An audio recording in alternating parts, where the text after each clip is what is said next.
அம்மா மதியானம் சாப்பாட்டுக்கு நூடுல்ஸ் தானே வச்சிருக்க? இல்லடா, சாயந்தரம் கிண்டி தரேன்.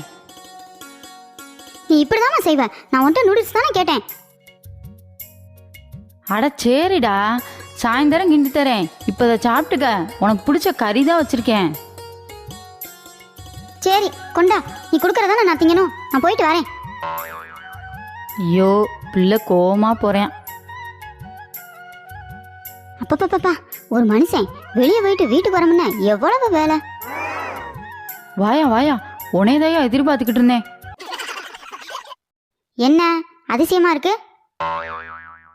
அது வேற ஒன்றும் இல்லையா, பிள்ளை நூடுல்ஸ் கேட்டியான், கிண்டி கொடுக்கல, வேலை இருந்துச்சுன்னு கோச்சிட்டு போயிட்டாயா.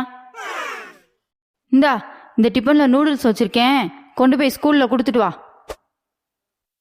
மதியானத்துக்கும் கறி குழம்பு தான் கொடுத்துருக்கேன், இருந்தாலும் இதையும் கொண்டு போய் கொடு, சாப்பிட்டுக்குவேன். அதான் மத்தியானம் கொடுத்துருக்கீல, அப்புறம் என்ன? யோ, சொல்கிறத செய்ய